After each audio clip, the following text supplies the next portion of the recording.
সবাইকে আমন্ত্রণ জানাচ্ছি আর টিভির নিয়মিত আয়োজন এই মুহূর্তে বাংলাদেশ অনুষ্ঠানে। আমি নাজমুল আশরাফ। আজ আমাদের আলোচনার বিষয় করোনার গণটিকা। আপনারা জানেন যে সারা দেশে একযোগে টিকা দেওয়া শুরু হয়েছে।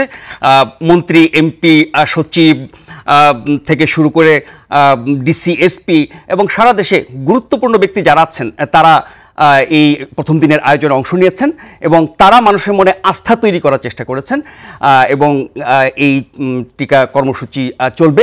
মহামারী থেকে বলা যেতে পারে আমরা মুক্তির অভিযান শুরু করলাম।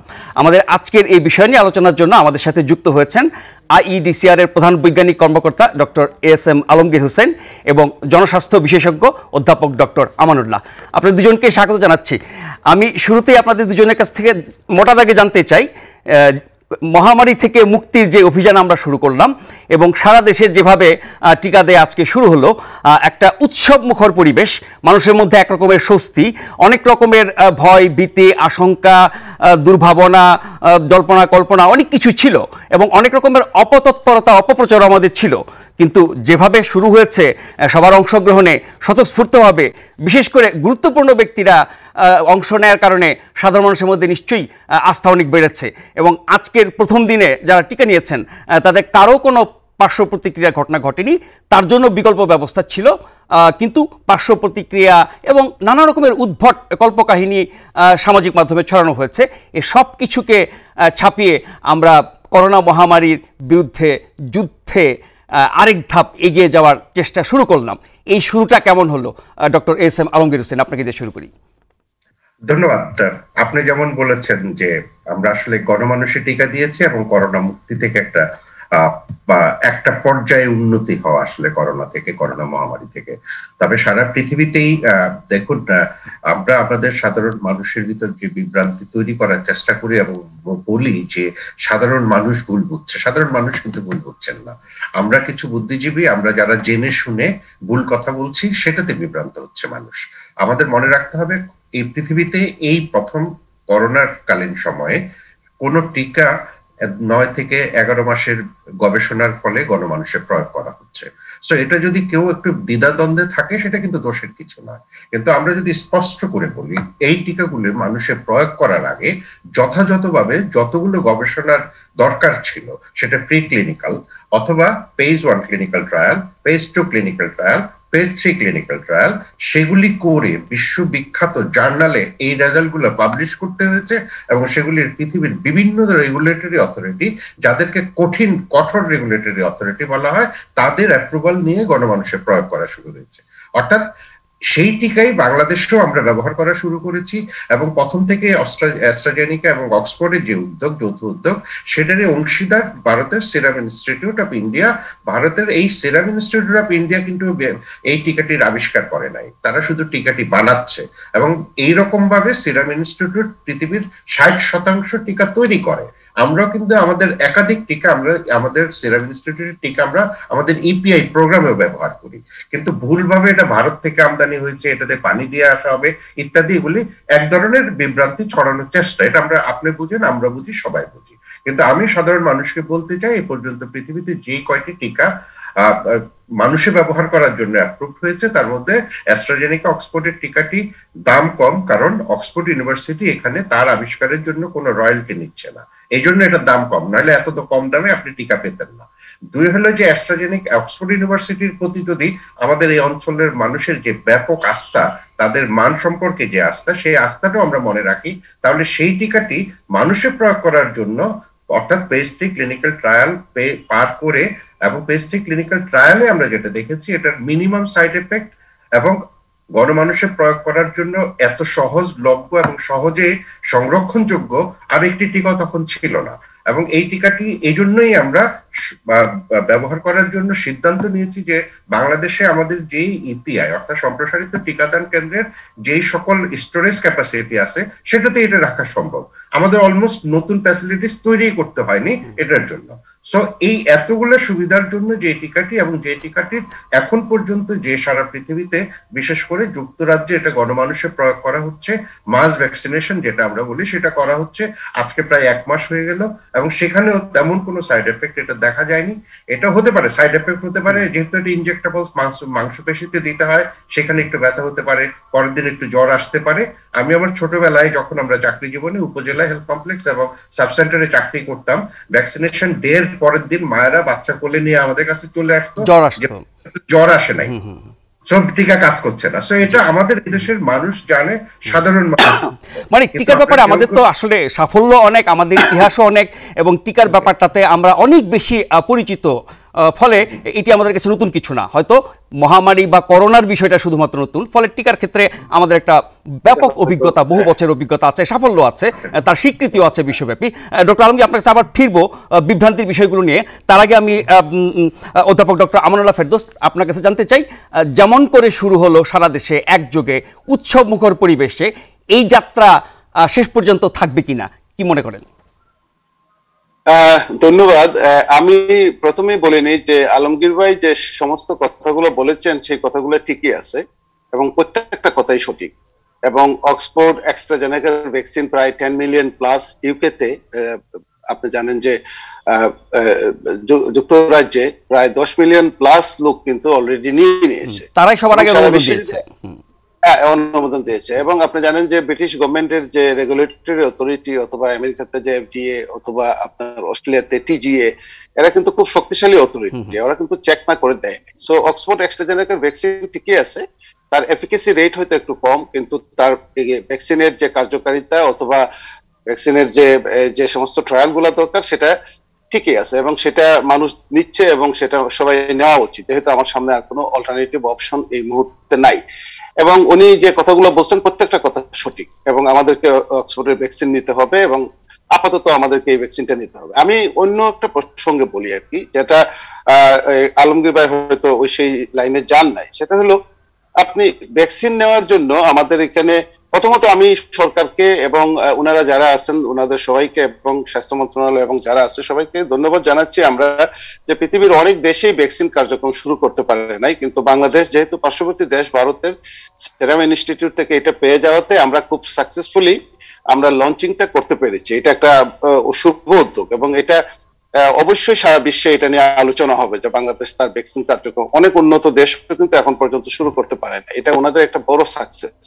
আমি অন্য দুই একটা প্রসঙ্গে যাই। একটা প্রসঙ্গ হলো, আপনি দেখবেন যে ভ্যাকসিন দিতে গিয়ে আজকে হাসপাতালগুলোতে যে পরিমাণ ভিড় হয়েছে এবং যে পরিমাণ লোকজন সেখানে গিয়েছেন, তার কিন্তু একটা সাইড এফেক্ট হবে। এটা কিন্তু এই জিনিসটা কিন্তু কন্ট্রোল করা দরকার ছিল। সারা বিশ্বে কিভাবে ভ্যাকসিন রোল আউট করে সেটা কিন্তু মডেলটা সামনে ছিল। এটা একটু মনে রাখা দরকার ছিল যে আমরা যখন ভ্যাকসিনটা দিব এইভাবে শয়ে শয়ে লোকজন যদি গিয়ে হাজির হয় এবং একজনের উপরে আরেকজন যদি গিয়ে উঠে, এটা তো সাইন্টিফিক্যালি এই জিনিসটা ঠিক হলো না। নিশ্চয়ই এটা আলমগীর ভাই আমার সাথে এটা স্বীকার করবেন। এটা এক। দ্বিতীয় হলো, আপনি যে প্রসঙ্গটা বলছেন যে এটা ঠিক থাকবে কিনা, এই ধরনের উৎসাহ উদ্দীপনাটা ঠিক থাকবে কিনা। উৎসাহ উদ্দীপনাটা শুরুর দিকে আপনার হয়তো ঠিক এখন ঠিকই আছে, কিন্তু একটা সোশ্যাল মোবিলাইজেশন যেটা দরকার ছিল সারা দেশে, একটা কমিউনিটি মোবিলাইজেশন যেটা দরকার ছিল, সেই সোশ্যাল মোবিলাইজেশন এবং কমিউনিটি মোবিলাইজেশনটা শুরু হয় নাই। এটা কিন্তু শুরু করতে হবে। কারণ আপনি যদি আজকে ধরেন সারা দেশে তারা টার্গেট করেছে যে 60,000 ভ্যাকসিন হয়তো আজকে সারা দেশে 60,000-এর মতো নিতে পারে, এবং অ্যাপে প্রায় 4 লাখের মতো রেজিস্ট্রেশন হয়েছে। কারণ অ্যাপে যদি প্রায় 4 লাখের মতো রেজিস্ট্রেশন হয় এবং বুথে এসেও যদি রেজিস্ট্রেশন করে, তাহলে আপনার টার্গেটটা আপনি প্রতিদিন কত ভ্যাকসিন দিতে চান, এবং 1 মাসে কত দিতে চান, 1 বছরে কত দিতে চান, আপনার এই টোটাল ভ্যাকসিন কার্যক্রমটা শেষ করতে আপনার কয় বছর লাগবে। যেমন আমেরিকা বলছে তারা 2021 সালের ভিতরে, 2020 সালের ভিতরে তারা শেষ করে ফেলার চেষ্টা করবে, এই বছরের ভিতরে 2021 সালের মাঝামাঝিকে তারা শেষ করবে। আর ইংল্যান্ড বলছে যে তারা শেষ করবে 2020 সালের ভিতরে। পৃথিবীর অন্যান্য দেশও তাদের একটা টার্গেট সেট করেছে। আমরা যে টার্গেট নিয়ে আগাচ্ছি সেই টার্গেটটা কিন্তু আমাদের কাছে ক্লিয়ার না। আপনি যদি বছরব্যাপী আপনি যদি 60,000 আজকে দেন, ধরুন মাসে যদি আপনি 20 লক্ষ দেন, আমেরিকাতে আজকে 20 লক্ষ দেওয়া হয়, আমেরিকাতে আজকে 2 মিলিয়ন প্লাস লোক কিন্তু ভ্যাকসিন নিয়েছে। এবং আপনার যদি মাসে আপনি 20 লক্ষ দেন, তো বছরে আপনার 2 কোটি বা 2.5 কোটি, তাহলে কি আপনি 5-7 বছর নেবেন ভ্যাকসিন দিতে? তাহলে ভ্যাকসিন দিতে 5-7 বছর নেওয়া কিন্তু যাবে না, তাহলে কিন্তু আমি পিছিয়ে যাব। কারণ যে ভ্যাকসিনটা নিচ্ছি তার কিন্তু অ্যারাউন্ড 40% কিন্তু কাজ করবে না, অনেকে কিন্তু আবার দিতে হবে। তাহলে আমাকে কিন্তু যে ন্যাশনাল প্ল্যান অফ অ্যাকশনটা, এটা গেলে একটা জিনিস যে আমি কবে এটা শেষ করতে চাই, নাকি আমি অন্যান্য ওই যে করোনার এই যে কেসের মতো, ওই যে টেস্টের মতো, যে আমি 10-20 লাখ 30 লাখ 50 লাখ, এখানে 10-20-50 লাখের বিষয় না কিন্তু, এখানে আপনার 10 মিলিয়ন 20 মিলিয়ন 50 মিলিয়ন 100 মিলিয়ন 200 মিলিয়নের বিষয়। আমি কিন্তু আপনি যদি 10 কোটি বা 12 কোটি লোককে যদি ভ্যাকসিন দিতে চান, আপনাকে 20 কোটি ডোজ ভ্যাকসিন কিন্তু লাগবে। তাহলে আপনাকে গাভি দিবে 6 কোটি 6 কোটি, আর আপনি এখন আনছেন 3 কোটি 9 কোটি। 9 কোটিতে আপনি 4.5 কোটি লোককে ভ্যাকসিন দিতে পারবেন। বাকি ভ্যাকসিন গুলো কবে আনবেন? আপনার কোন সময় এটাকে, তার মানে কি শতভাগ, ডক্টর ফেরদৌস, তার মানে কি শতভাগ মানুষকে দিতে হবে? না, শতভাগ মানুষকে দিতে হবে না। আপনি শতভাগ, আমাদের একটা হিসাব আছে, সেই হিসাবে আলমগীর ভাই জানেন যে আমাদের 10 থেকে 11 কোটি বা 12 কোটি লোককে ভ্যাকসিন দিলেই হবে। কিন্তু আপনার সেটা তো অনেক পরের প্রসঙ্গ। আপনার 5 কোটি লোককে 7 কোটি লোককে ভ্যাকসিন দেওয়ার যে প্রিপারেশনটা, আমি সেটার কথা বলতেছি। এখন যে সমস্ত গবেষণা চলছে, সেই সমস্ত গবেষণাতে সারা পৃথিবীতে যেটা দেখা যাচ্ছে যে আরো কিছু ভ্যাকসিন কিন্তু চলে আসছে, সুন্দর ভ্যাকসিন, যেমন জনসন এন্ড জনসনের যে ভ্যাকসিনটা, জনসন এন্ড জনসনের ভ্যাকসিনটা আমাদের কিন্তু অ্যাম্বাসেডারের সাথে অ্যাম্বাসেডারের সাথে জরুরি ভিত্তিতে কথা বলা দরকার। জনসন এন্ড জনসনের ভ্যাকসিনটা আমরা আনতে পারি কিনা, অক্সফোর্ড অ্যাস্ট্রাজেনেকার সাথে আবার চুক্তি করাটা, চুক্তি মোতাবেক আমাদের বেশি পরিমাণে আনা। এখন আপনি দেখেন, প্রথম মাসে কিন্তু আপনার টার্গেট ছিল 60 লক্ষ লোককে আপনি দিবেন, কিন্তু এটাকে কমিয়ে কিন্তু আমাকে 50 লক্ষ লোকে আপনি দিবেন। যেহেতু একটা প্লাস মাইনাস করার বিষয় আছে, সেই জন্য আমরা সেকেন্ড ডোজের বিষয় আছে, আমরা এটাকে কমিয়ে 35 লক্ষতে নিয়ে আসছি।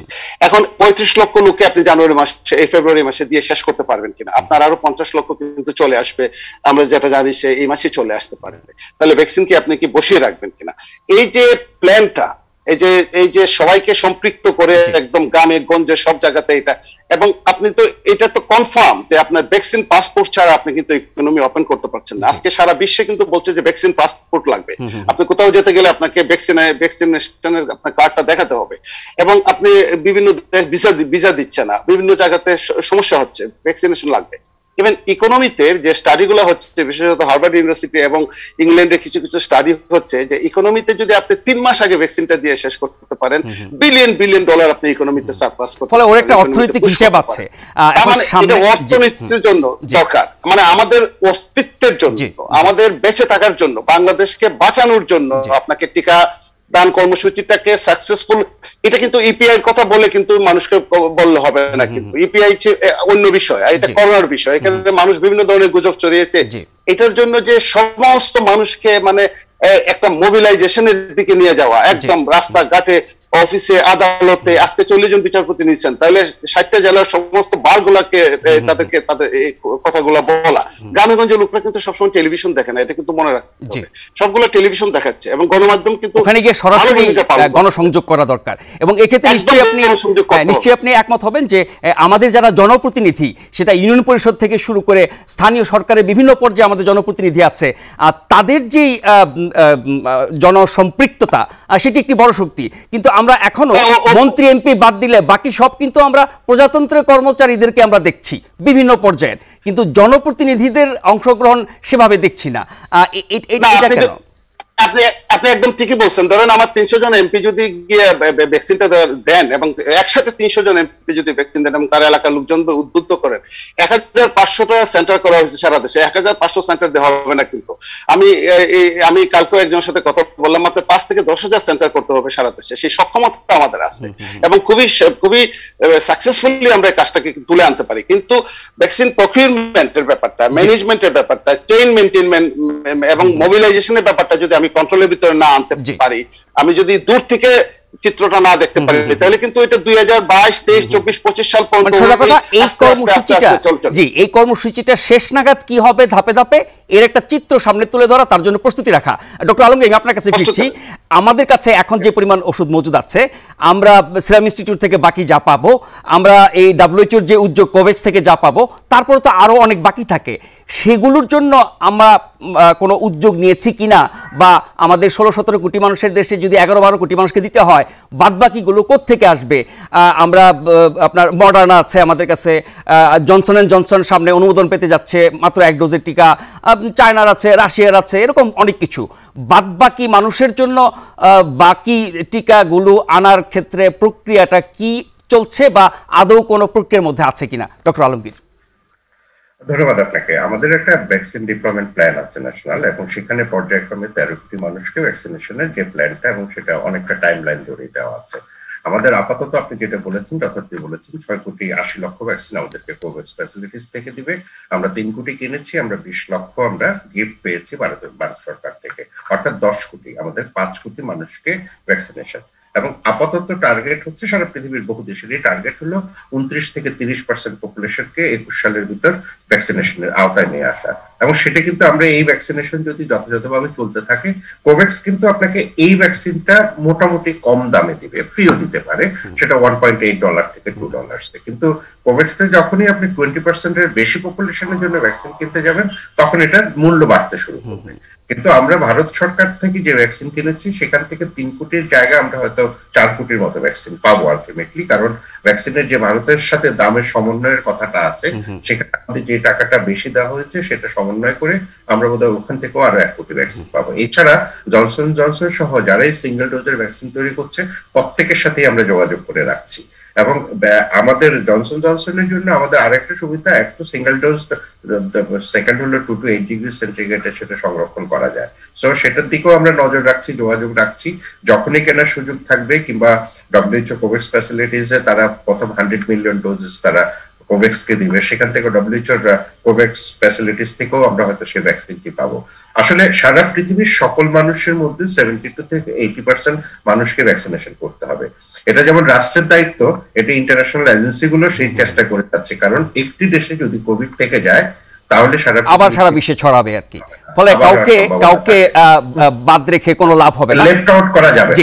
ডক্টর আলমগীর, আরেকটা বিষয়, আপনি ওষুধের বিষয়টা বললেন, কিন্তু আমাদের যে পরিকল্পনা যেটি আজকে শুরু হলো ব্যাপক হারে, এটি কবে নাগাদ শেষ হবে, কত সময়ের মধ্যে কত শতাংশ মানুষকে আমরা দেব, এই চিত্রটা কি আমাদের সামনে আছে? হ্যাঁ, এটা আমাদের স্পষ্টই চিত্র আছে যে আমাদের কাছে যে 70 লক্ষ ভ্যাকসিন আছে, এটা আমরা প্রথমে 35 লক্ষ মানুষের দ্বিতীয় ডোজ সহ দিয়ে দিব। এরপরে ফেব্রুয়ারির 21-22 তারিখের দিকে আমাদের কাছে যে 50 লক্ষ আসার কথা, যেটা সিরাম ইনস্টিটিউট থেকে, সেটা কিন্তু আমরা 50 লক্ষ মানুষকেই দিব। কারণ আমরা আশা করছি মার্চের শেষ সপ্তাহে আমাদের কোভ্যাক্স ফ্যাসিলিটিস থেকে 1,27,00,000 প্রথম চালান 50 লক্ষ আবার চলে আসবে। সো আমরা আসলে দুইটাকে সমন্বয় করে, এখানে প্রোডাকশন ডেট আছে, এখানে অ্যারাইভাল ডেট আছে, আমরা হাতে কিছু সময় রাখছি। কারণ ভ্যাকসিন যেহেতু বাংলাদেশে তৈরি হয় না, পৃথিবীর কোথাও না কোথাও থেকে আসতে হবে। সেখানে যদি একটা ফ্লাইট মিস হয়, একটা কিছু হয়, সো একদম 1 দিন 2 দিন 3 দিন না, এখানে আমরা 2 সপ্তাহ পর্যন্ত হাতে সময় রেখেই সকল পরিকল্পনা করছি। এবং সেই অনুযায়ী সারা দেশের অন্তত আমরা ডিসেম্বর পর্যন্ত, আমি আশা করছি, বা আমরা যে প্ল্যান আছে, সেখানে আমাদের 29 থেকে 30% জনগণকে আমরা ভ্যাকসিনেশনের আওতায় আনতে পারব। ডক্টর আলমগীর, আরেকটা ছোট্ট বিষয় জেনে, একজন ফোনে আছেন, তার ফোনটা নেব। সেটি হচ্ছে যে আমাদের টিকাদান কেন্দ্রের সংখ্যা সেটি যথেষ্ট কিনা জনসংখ্যা অনুপাতে, আর যেটি ডক্টর আমানুল্লাহ ফেরদৌস বলছিলেন যে ভিড় হচ্ছে, গাদাগাদি হচ্ছে, সেটি তো সংক্রমণের আরেকটি আশঙ্কা। সেই ক্ষেত্রে আমাদের এই টিকা কেন্দ্রগুলোর ব্যবস্থাপনায় কোনো ত্রুটি দেখেন কিনা?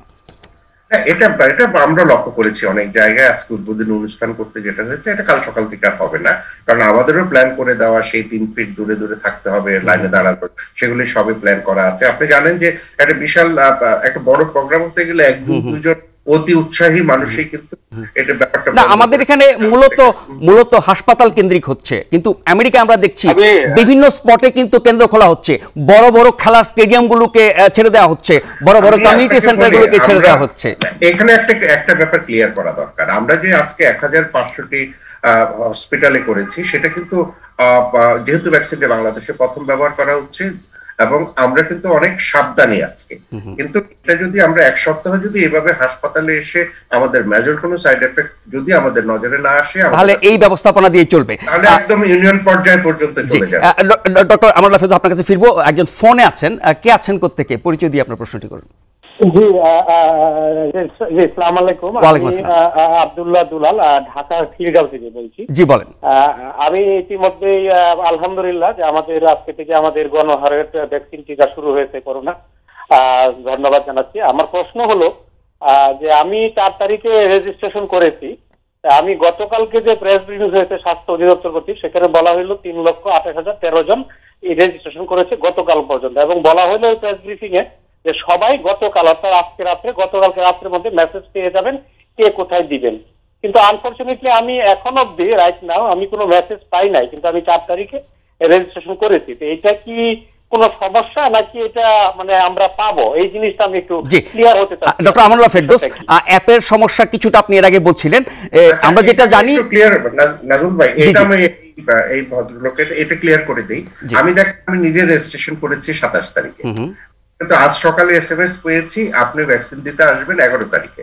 সো আপনি 4 তারিখে করেছেন, পর্যায়ক্রমিক যে হাসপাতালে আপনি চুজ করেছেন ভ্যাকসিন দিবেন সেই হাসপাতালের রেজিস্ট্রেশন নাম্বারের উপর ডিপেন্ড করে আপনার ডেট আসবে এবং আপনি নিশ্চিত থাকেন আপনার এসএমএস কাল পরশুর ভিতরে। কিন্তু ডক্টর আলমগীর, এই যে অ্যাপ যেটি সুরক্ষা সেটি অ্যাভেলেবেল না, সরকারের যে সাইট আছে স্বাস্থ্য মন্ত্রণালয় বা স্বাস্থ্য অধিদপ্তরের, আর সেখানে গিয়ে রেজিস্ট্রেশন করতে হচ্ছে এবং ওখানে যে 19টা ক্যাটাগরি বা শ্রেণী বিভাগ আছে তার বাইরের মানুষ যারা তারা কোন শ্রেণীতে ঢুকবে এই একটি সমস্যায় পড়ছেন অনেকে রেজিস্ট্রেশন করতে গিয়ে। আমি বলি যে এখানে যে আমাদের ফ্রন্টলাইনার্সদের 18-19টা ক্যাটাগরি আছে, এই ছাড়া যাদের বয়স 55-র উপরে তারাই শুধু রেজিস্ট্রেশন করতে পারছেন। 55-র নিচে মানে সম্মুখ সারির যোদ্ধা, তারপর হচ্ছে 55-র উপরে, এগুলো প্রথম 55-র উপরে, হ্যাঁ এই দুইটা এই ছাড়া আর কেউ রেজিস্ট্রেশন করতে পারবে। জি, আপনার কাছে ফিরবো ডক্টর আমানুল্লাহ ফেরদৌস। একটা ছোট্ট বিরতি নিতে হচ্ছে। এই মুহূর্তে বাংলাদেশ দেখছেন আপনারা, আমরা গণহারে টিকা দান শুরু হয়েছে সারা বাংলাদেশে, সেটি নিয়ে আলোচনা করছি। ফিরছি একটু পরে, আশা করছি ফিরে এসে আপনাদের সাথেই পাবো।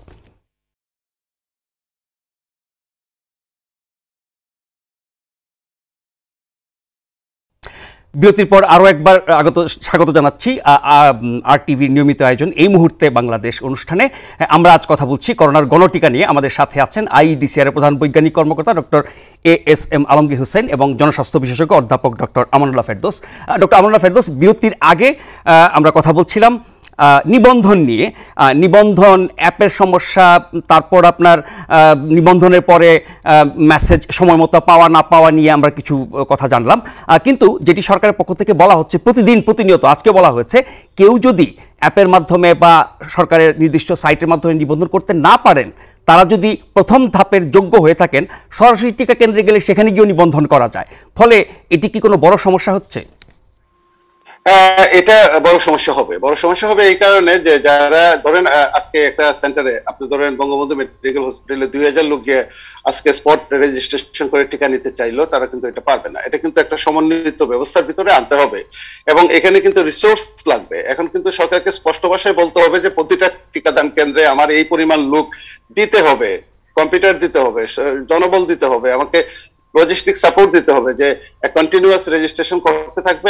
এবং পৃথিবীর অনেক দেশে কিন্তু এই স্পট রেজিস্ট্রেশনের প্রবলেম দেখা দিয়েছে, যদিও তারা আলটিমেটলি স্পট রেজিস্ট্রেশনটাই অনেক বেশি কার্যকর হয়েছে। এবং আপনি যদি আমেরিকার দিকে তাকান তাহলে তারা ন্যাশনাল আইডি কার্ড নিয়ে যাচ্ছে এবং তারা কিন্তু সেখান থেকে পেয়ে যাচ্ছে। সো এখানে আমাদের এখানে অ্যাপ ভিত্তিক যে রেজিস্ট্রেশন সিস্টেম, সেই রেজিস্ট্রেশন সিস্টেমে আপনার কিন্তু এটা কিন্তু খুব বেশি একটা ফলপ্রসূ হবে বলে আমি মনে করি না। স্পট রেজিস্ট্রেশনটাকে দিকে আমাদেরকে নজর দিতে হবে এবং এখানে লোকবল বাড়াতে হবে। আমি অন্য একটা প্রসঙ্গে বলি, আর 2-1টা পয়েন্ট বলি। যেমন ডক্টর আলমগীর যেটা বললেন যে 50 লক্ষ লোককে মাসে দেওয়ার একটা টার্গেট এবং বছর শেষে প্রায় 6 কোটি লোককে আমরা দিতে চাই 2021 সালে। তার মানে 2022 সালের ডিসেম্বরের দিকে গিয়ে আমরা শেষ করতে পারবো আমাদের টিকাদান কর্মসূচি, যদি আমি ভুল না বুঝে থাকি। এখন যে গতিতে আগাচ্ছে, এখন যে টিকাদানের যে প্রক্রিয়াটা আমরা যেভাবে চালাচ্ছি, এটা কিন্তু এটা এই সম্ভব নাও হইতে পারে। বিশ্বে অনেক ধরনের স্টাডি আসছে, সেই স্টাডিতে দেখা যাচ্ছে যে সমস্ত দেশগুলো টিকাদান প্রক্রিয়া যেভাবে শুরু করতে চাচ্ছে তারা এবং যেভাবে শেষ করবে, তাতে 2027 সাল পর্যন্ত যে সমস্ত দেশগুলো চলে যেতে পারে এই টিকাদান শেষ করতে, সেই লিস্টে কিন্তু বাংলাদেশের নাম এসেছে। এবং আপনার এটা কিন্তু তারা আমাদের রোল আউট দেখার আগেই তারা আমাদের প্ল্যান প্রোগ্রাম বুঝেই তারা এটা করছে। যদি আমরা 2022 সালের 23 সালের দিকে যদি আমরা শেষ করতে চাই আমাদের টিকাদান, আমাদের জনসংখ্যা কিন্তু পরিমাণ অনেক বেশি, কথাটা মনে রাখতে হবে। তাহলে আমাদেরকে কিন্তু এটাকে আরো অনেক গতিশীল করতে হবে, শুধুমাত্র তার মানে দৈনিক এনরোলমেন্ট আরো বাড়াতে হবে, কেন্দ্র বাড়াতে হবে আপনাকে প্রতিদিন লক্ষ লক্ষ লোককে আপনাকে টিকা দিতে হবে। আপনি যদি প্রতিদিন লক্ষ লক্ষ লোককে টিকা দিতে চান, আমি উদাহরণ হিসেবে বলি, আমেরিকাতে তার টার্গেট ছিল যে 2 মিলিয়ন পার ডে করবে এবং এটা গতকালকে ছিল 100 দিনে 100 মিলিয়নের টার্গেট তো নতুন প্রেসিডেন্ট ঘোষণাই করেছেন। আজকে তারা 2 মিলিয়ন তারা এটা করে ফেলছে। আচ্ছা, আপনার টিকাদান কেন্দ্রগুলোকে বাড়ির ওয়াকিং ডিস্টেন্সে করতে হবে। 1000 টিকাদান কেন্দ্র দিয়ে হবে না, আপনাকে 5-7,000 10,000 টিকাদান কেন্দ্র কিন্তু করতে হবে। জি, ধন্যবাদ ডক্টর আমানুল্লাহ ফেরদৌস। একদম শেষ পর্যায়ে চলে এসেছি, আধা মিনিটে আলমগীর ভাইয়ের কাছ থেকে শুনবো যে ফ্যাসিলিটি বাড়ানো, কেন্দ্র বাড়ানো, জনবল বাড়ানো এবং দরকার হলে সরকার অন্যান্য বিভাগ থেকে, অন্যান্য খাত থেকেও তো লোক এনে এখানে সাময়িকভাবে নিতে পারে বা সাময়িকভাবে নিয়োগও করতে পারে। আর সেই জায়গাটা দ্রুতগতি এর জন্য কি প্রয়োজন নেই ডক্টর আলমগীর? আমাদের আসলে ৭,৪০০-র মতো টিম রেডি করা আছে। আজকে মাত্র আমরা যখন শুরু করেছি সেখানে ২৪০০ টিমকে কাজ করার জন্য বলা হয়েছে। আমরা যদি দেখি ২-১ দিন স্মুথলি চলে এবং তাহলে কিন্তু ব্যাপকভাবে আমরা কিন্তু ২ লক্ষের বেশি মানুষকে টিকাদান কর্মসূচিতে ইনভলভ করতে পারবো এবং প্রতিদিন আমরা অন্তত পক্ষে ২ লাখ ভ্যাকসিন দেওয়ার টার্গেট নিয়ে সামনে আগাবো। আমরা দেখেছি আমাদের সর্বোচ্চ যদি আমরা সবকিছু ব্যবহার করতে পারি আমরা ৩ লাখের অধিক প্রতিদিন আমরা এবং কর্মসূচির মূল্যায়ন করে নিশ্চয়ই সেটাকে রিভাইজ করা বা সংশোধন করা যেতে পারে। আমরা একদম সময় শেষ করে ফেলেছি। আমি জাস্ট খালি একটা কথা বলি ভাই, লাস্ট কথাটা শুধু বলতে চাই যে টিকাদানের জন্য মোবাইল পপুলেশন যারা, ভাসমান জনগোষ্ঠী যারা এই যে আপনার ট্রান্সপোর্ট ওয়ার্কার, তাদেরকে কিন্তু টিকাদানের আন্দারে নিয়ে আসতে হবে, শিক্ষকদেরকে টিকাদানের আন্দারে নিয়ে আসতে হবে। তার মানে পরিকল্পনা আরো অনেক দিক রয়ে গেছে, নিশ্চয়ই আমরা সেগুলো জানতে পারবো। অনেক ধন্যবাদ ডক্টর আলমগীর এবং ডক্টর আমানুল্লাহ ফেরদৌস, আপনাদের দুজনকেই। আপনারা যারা ছিলেন আমাদের সাথে তাদের সবাইকে ধন্যবাদ জানিয়ে শেষ করছি। আপনারা সময় মতো টিকা নেবেন এবং করোনা স্বাস্থ্যবিধি মেনে চলবেন। দেখা হবে আবারও আগামী সপ্তাহে ঠিক এই সময়ে। সে পর্যন্ত সবাই ভালো এবং নিরাপদ থাকবেন।